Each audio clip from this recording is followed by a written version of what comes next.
There will come a point in your journey where the people who used to walk beside you start falling behind, not because you left them, but because you kept going while they stopped.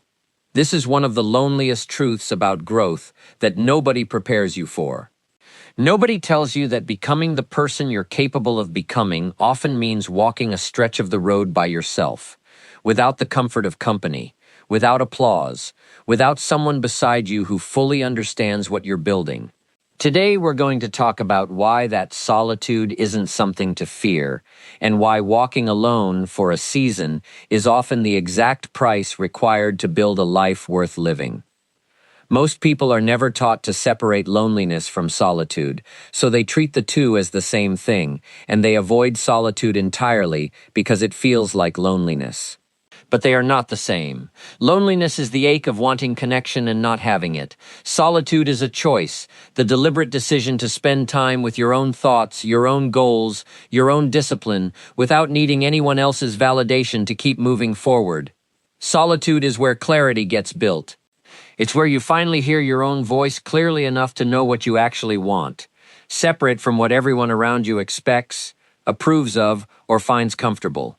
Most people never experience this kind of clarity, because they've filled every quiet moment with noise, company, and distraction, terrified of what they might discover if they were left alone with their own thoughts for too long. Here's something worth understanding about the people around you as you start to grow. Not everyone is meant to walk the entire journey with you, and that's not a tragedy, it's simply the nature of growth.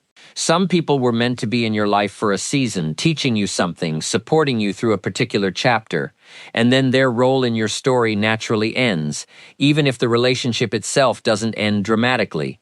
Other people, without meaning any harm, simply aren't built for the version of life you're trying to create.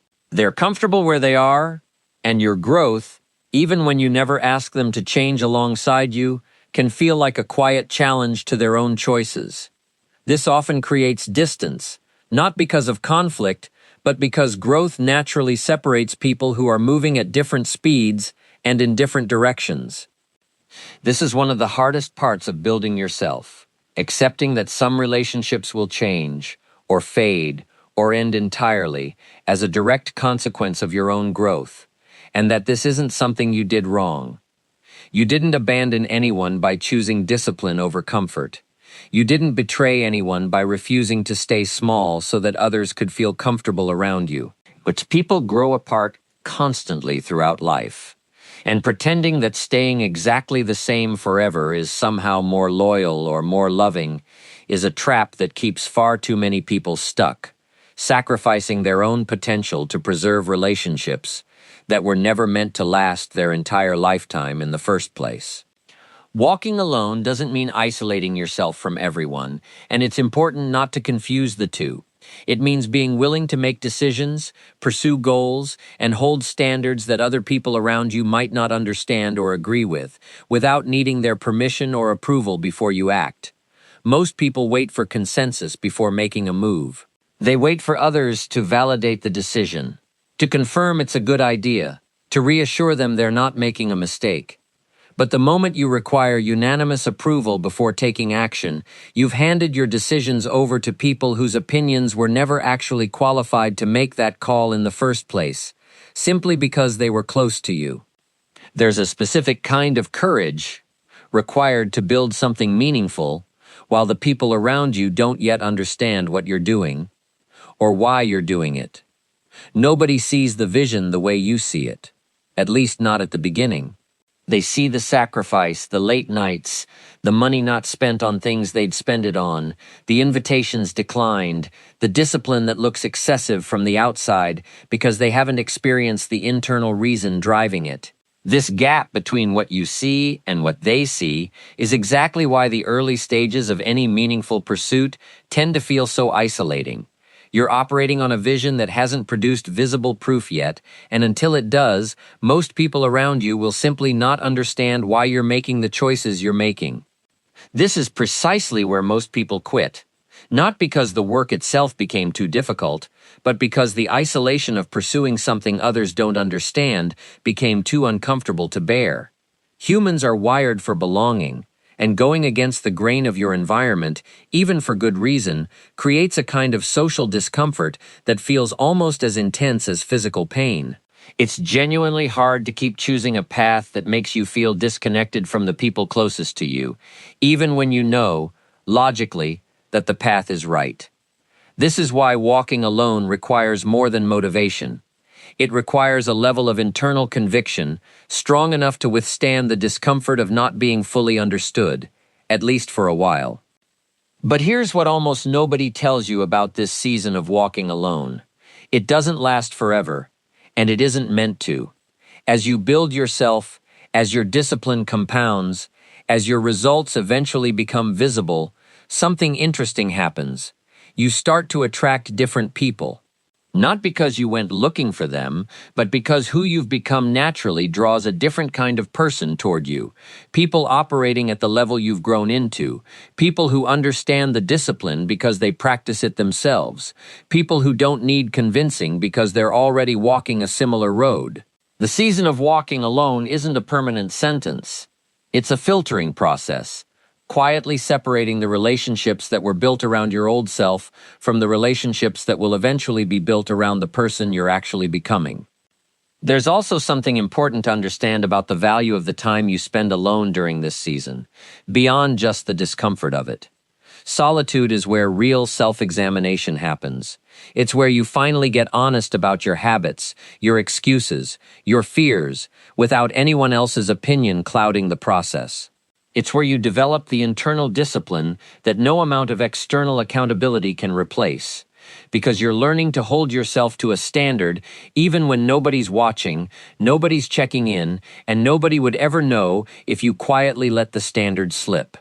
This kind of self-discipline, built in private, becomes the foundation everything else gets built on top of.